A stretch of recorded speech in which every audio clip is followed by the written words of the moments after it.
start this out with a couple of jokes. I already told Yeah. this one 3 times, but it's kind of funny.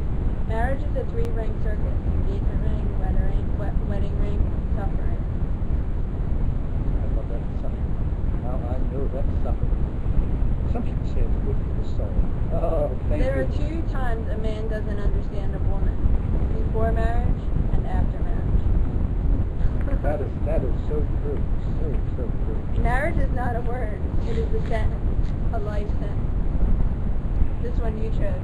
A woman marries a man expecting he will change, but he doesn't. A man marries a woman expecting she won't change, and she does. Our expectation when we get married, when you first go into it, nothing can be wrong. We don't want any changes because we have these blinders on, rose-colored glasses. And that's what draws us together. I think that's the love that brings you together. But then you got to overcome that. You got to exchange the rose-colored glasses with the binoculars. And not so much to look at another person's faults, but to overlook them. And to know that, hey, there are going to be faults. You and I both have to work with them. And that's where the compassion comes in. What about sex? Michael, with the divorce rates as they are, and with your idea that perhaps people are, I'm not sure what you're saying, too immature to get married, or they need to be very mature because they're looking for parents. Do you think that marriage is going to exist in 25 years from now? Yes, marriage will be there. I mean, what's going to happen when you have 2 people living together and they have children? Who's going to protect the rights of the individual? A lot of times it's more with the female, the rights of the female. Who's going to ensure that the male, who may just want to skip out because he doesn't have any legal rights to take care of the children, who's going to ensure that that child doesn't become a divorce estate? That's where the legality comes in. I'm a lawyer, and I can tell you right now, I think marriage will be around for a long time to come. But people going into it, let's face it, you don't have children right away. You don't have to go along with the Catholic dogma that you can't have birth control. Please, be discreet and, try to form a family where you can afford it. And it'll help everyone in our society. Sex. Can I get into sex? I mean, am I allowed to get into sex? I mean, we're talking about marriage, right? Okay. Now here's what it says here. Why are we so preoccupied with sex? And the second line is, the spiritual root of sex is the soul's unity with the higher force above. What does that mean? I read all this and I don't know. There's a whole bunch of gobbledygook. But what I think it means is that once you have sex with another individual, man and female, you are coming into a union. It's intercourse, there's ejaculation, there's climax. And at that moment, when you have that multiple coming together, that you become one with the person, you become one with whatever is best in the way. Now, in recent... One of our viewers is saying, I get it, marriage is when 2 egoistic persons connect to each other for another third person, their child. I like that. I don't know about the egoistic part. You're getting together and you're having sex, and it's still forming that union, that coming together where that moment you are not thinking, you have no thoughts in your mind, your thoughts. You are that close, if not then no longer. But that's the Eastern of our heaven. All the other type of theistic beliefs, they talk about a heaven. Well, nirvana is the heaven that we was talking about. And while I haven't had sex in such a long time, Jesus Christ, how many times I gotta be married? I don't know. Let's not go into that. Yeah, let's not go into that. But, that is part of still, marriage. even through divorce and even in some marriages, kids are suffering because of the lack of a true union between the parents. Or do they cause that suffering? No, kids don't cause the suffering. It's the way a parent looks at the situation before himself.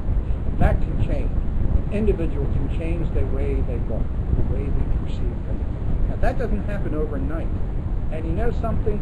There's something called prayer.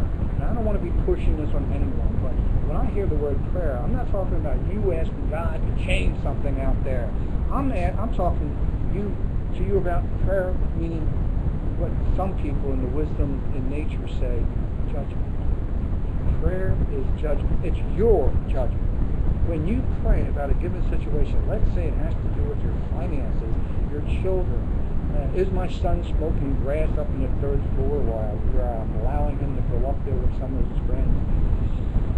I pray to judge myself. How should I deal with the situation? How loving should I be?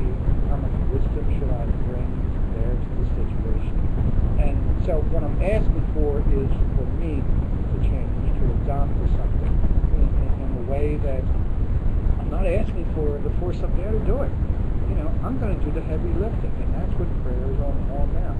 We look at a financial situation, and we say to ourselves, whoa, let's cut back on all the cable programs that we got. Okay, Michael, do we need all these magazine subscriptions? Here's an interesting note from one of our viewers who says people don't like getting married because they feel it's the death of their youth instead of the next chapter of their life. Then don't get married. Don't get married. Wait, fool around, play the field. What's wrong with that? Play the field. Now be honest, and use condoms, but play the field. Can I say condoms? Okay. Yeah, just play around. But whatever you do, be true. Be true to that person that you're with, and just let them know, hey, I'm not ready for a full commitment. Maybe sometime, maybe when I turn a certain age and I'm a little more experienced. Maybe when I finish school, or maybe when I finish this next program, or who knows what.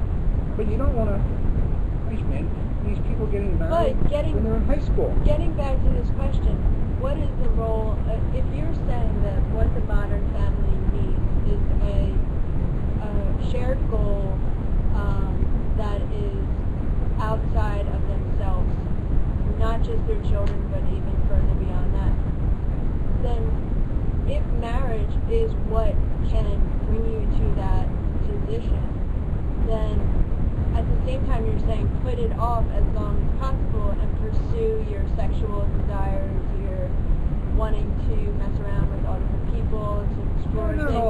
So how do you kind of balance those two ideas together? It's a good point. It is a balance, and I'm not saying wait till you're old and gray to tie the knot. But, just play the field a little bit. Date, you don't have to have sex on a date all the time. Well, maybe. But what are you looking for? Are you looking for the person that, if playing a field, what are you after? I had a friend, he was a prosecutor in Philadelphia. They called him a serial dater. Now, he didn't like it. He tried to sound like a serial dater. But this dude, man, he dated everything, anywhere. He was a black Irishman, but man, woo-hoo, he got married in Greece the last I heard of him. Nice, pretty cool. But, play the field. Get to know yourself. Get to know your own failings, your Michael, limitations. Share with us your happy marriage recipe, at least in theory. Happy? But don't say I have a happy marriage. I have moments of happiness. Not yours, but this is your ideal. What do you think? The ideal is that you place a higher force above everything else in the family.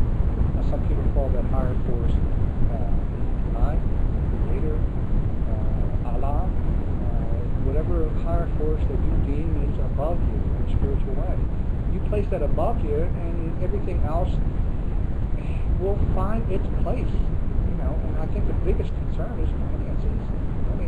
The crisis that is in the world today. We have people with master's degree unable to get jobs as checkers. Unable to get jobs. So your final point about marriage? The final point about marriage is this. Only one thing can save a marriage. A husband, a wife, and the spiritual force between them.